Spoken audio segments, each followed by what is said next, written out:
que más que desarmar LELIQ, lo que ha hecho es que los bancos no puedan usar esas LELIQ para mantenerlas en encajes y entonces es como pasar de LELIQ a encaje lo que está haciendo ahora. No me parece que monetariamente sea riesgoso en estos días, en semanas, eso no creo que suceda. Lo que sí va a haber que tener en cuenta en el contexto de un plan integral, me parece que el desafío y el test va a ser del gobierno que viene. Porque el gobierno que viene no solo va a tener este foco latente de emisión monetaria para que baje la tasa de interés y para desarmar este lío bancario que está congelado, el sistema bancario argentino está congelado en LELIQ porque no se presta nada, sino que hay otros focos de emisión posibles, potenciales, como le hemos dicho acá otras veces, el déficit fiscal, que hay que ver a dónde queda. Posiblemente el gobierno de Alberto Fernández quiera seguir comprando dólares en el mercado como vos mostraste estos días, lo va a seguir haciendo dentro de lo posible. Son todos focos de emisión monetaria que si no se hacen en el marco de un plan integral y alguien esté a cargo y diga, bueno, acá un poquito sí, acá un poquito no, acá hoy, acá mañana, si se trata de hacer todo junto y a la vez, sí vamos a tener un problema y el problema va a estar reflejado claramente en el dólar blue. Y el gran riesgo de todo esto es que la inflación, que debiera seguir al dólar no blue, sino que la inflación debiera seguir al dólar comercial o al dólar oficial o a lo que sea, empieza a seguir al dólar blue en la medida que esa brecha se ensanche. Claro. Ese es el riesgo de todo esto. En la medida que la inflación siga al dólar oficial, podés darte algunos lujos y hacer alguna emisión monetaria, porque tampoco nos vamos a poner colorado de que algo de emisión monetaria puede haber. Ahora, si eso empieza a generar que la inflación empiece a remarcarse al ritmo del dólar blue, ahí hay que ver bien las cosas porque tampoco podemos pasarnos de rosca. A ver, Daniel, ¿qué está pasando en las remarcaciones? ¿Están anticipando al acuerdo que ustedes a su vez están negociando para después del 10 de diciembre? Yo creo que están pasando tres cosas, más allá de esta mirada macro en lo micro. Primero que está paradísima la actividad económica. El gasista, el plomero, quien cose ropa en la casa, no le está entrando plata. Están cayendo los ingresos de la familia. No es que están en cero, se están cayendo. Segundo, que hay de vuelta remarcaciones en los precios.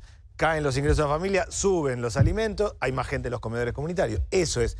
En las últimas 5 semanas hay 20% más de personas que fueron a comedores y a merenderos. Si veníamos muy complicados, con esto la estamos complicando del todo, sin lugar a dudas. Y lo que hay que hacer es establecer un criterio. Yo cuando me reuní con la COPAL, con los que producen alimentos, con Alberto nos reunimos con las entidades del agro y todo, quedó claro que en la Argentina no puede haber hambre. Hay que separar la canasta básica del resto. No puede haber hambre en Argentina. Hoy hay 8 millones de personas que reciben asistencia alimentaria de distintas maneras y que están comiendo mal. No solo el problema de saltearse las comidas, sino de comer mal. Queremos arrancar nosotros con las madres que tienen chicos menores de 6 años, con un mecanismo, que es una tarjeta de alimentos, para empezar a concentrar ahí. Pero la vida cotidiana está durísima y lo que hay que hacer es establecer un criterio. No puede haber hambre. Daniel, los precios que más están subiendo ahora son justamente los de la canasta básica, a pesar de que les quitaron el IVA. Vos decís que, bueno, hay que separar. A ver, ¿por qué decís que lo de la canasta básica, cuáles son los precios que más están subiendo? Digamos, no, los lácteos, están subiendo los lácteos fuertemente. Acá a ver, contá un poquito de eso. Hubo aumentos de entre 8 a 15%, los lácteos, por ejemplo, 10%, pero después cuando vos haces el repaso de lo que ocurrió con la harina, los fideos, el aceite, el arroz, todos los productos de la canasta básica aumentaron entre 8 a 15%, los lácteos, la leche, 10%. Eso la es carne, así, pero última semana, 15% del mercado mayorista. La semana que viene se va a trasladar los precios de los supermercados. Y además, y esto es información, disculpa Daniel, termina el programa de precios esenciales mañana. Sí. El último fin de semana ya no existían más estos precios esenciales que eran desde agosto precios congelados de la canasta básica. ¿Qué significa esto? Que la semana que viene esos productos que estuvieron sin aumento desde agosto van a aumentar. Entonces vos tenés un menú, digamos, preocupante. Por eso la pregunta es, ¿cómo haces para que desenganchar de la inflación a los productos de la canasta básica? Primero lo que hacen falta es políticas públicas. No ha habido políticas públicas. Los 64 productos esenciales, el mismo día que se presentan, el ministro de Economía en ese momento dice, esto es un pacto de caballeros. No hay una política pública, no hay un esquema. Así como se plantea un esquema macroeconómico consistente, tiene que haber un esquema de política pública consistente que no lo ha habido. La quita del IVA en el medio de la suba del 30% de todo, nadie sabe dónde, cómo, de qué manera, si sacó en la punta de la cadena, en la otra, objetivamente han seguido aumentando y es como planteas vos, que han aumentado claramente los alimentos. Acá, más allá del pacto social, hay que tener un criterio. En la Argentina no puede haber hambre. Y yo creo que la enseñanza que deja el gobierno de Macri, que tiene que haber una alianza entre productores y consumidores. Acá nadie le vende a nadie. El problema de hambre, de caída social, y los que producen no le venden a nadie.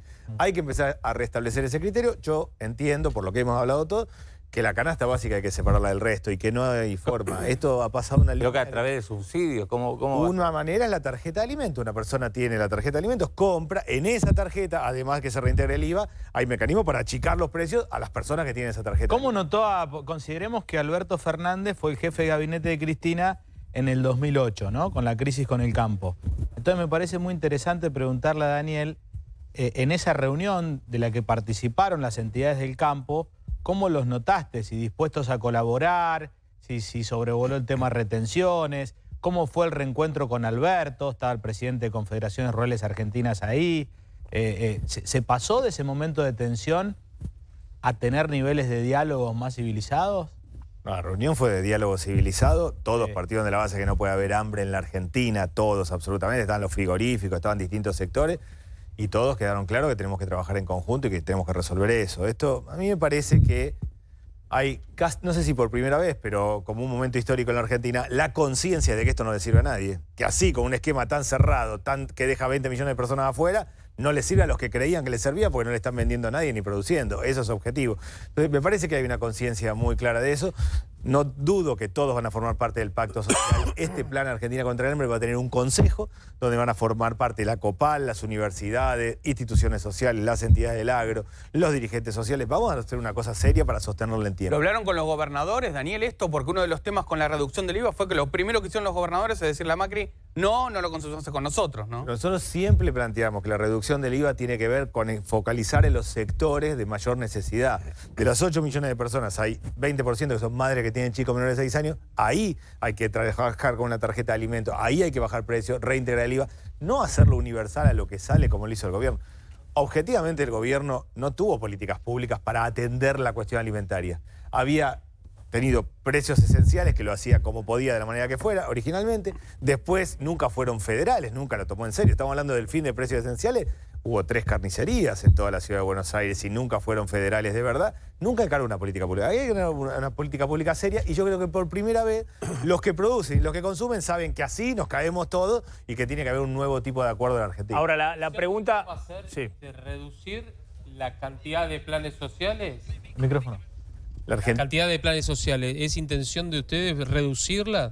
La Argentina tiene distintos tipos de planes sociales, lo que se suele llamar planes sociales de gente que está en cooperativa. En No la asignación universal por hijo, estoy hablando de las otras. 600.000 personas. Lo que se suele entender como planes sociales son 600.000 personas.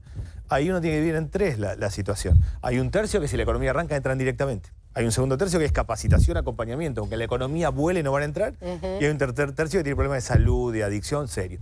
¿Cuáles son los 5 sectores reales de la economía que pueden mover la actividad productiva a mano de obra intensiva? La construcción, vereda, cornó, cuneta, vivienda social. La producción de alimentos. Mucha gente produce alimentos. Mucha de la gente hoy está produciendo alimentos en la economía popular.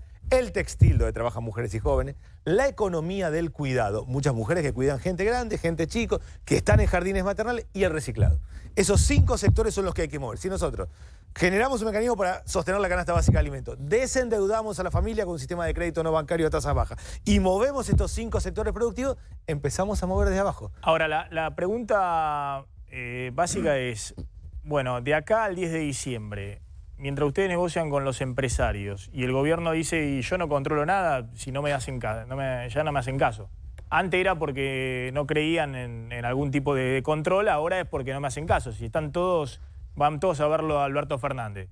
Hasta Agrocopatel ha dicho, estoy a disposición de Alberto Fernández. El dueño de Arcor le arma las agendas a Alberto Fernández en las reuniones que tienen que hacer con los sindicalistas. Daer, el titular de la CGT, elogia a las empresas alimenticias de primer nivel que están despidiendo, diciendo que son víctimas de Macri. Es decir, hay un evidente acuerdo entre los grandes empresarios de alimentos, la CGT y Alberto Fernández para encauzar esto a futuro. Ahora, mientras les dicen eso a ustedes, ¿no es que están remarcando por debajo en el mientras tanto en estas semanas? Porque si se acelera la inflación esta semana, por más que ustedes quieran poner en funcionamiento a ciertos sectores y demás, los salarios en términos reales, lo que pueden comprar, van a seguir cayendo. Sí, yo diría hasta lo más básico. ¿Qué tiene que hacer el gobierno, además de sostener el tipo de cambio? Poner en marcha la emergencia alimentaria. Empecemos por lo básico de lo básico. ¿Eso no está en marcha hoy? Más o menos. Se sancionó una ley de emergencia alimentaria, la aprobó diputados, lo aprobó el Senado. 10 días después, el gobierno tardó 10 días en promulgar una ley que es muy fácil. Saque fondos de acá, ponga acá y compre alimentos. ¿Y no los transfirió todavía? Transfirió internamente de 20 a 27 mil millones de pesos, hizo la reasignación de partidas presupuestarias, pero no transfirió a las provincias. O sea, es como, que yo entiendo que lo va a hacer, pero es como que vamos, lo que es emergencia ya imprescindible, por lo menos tiene que encarar eso.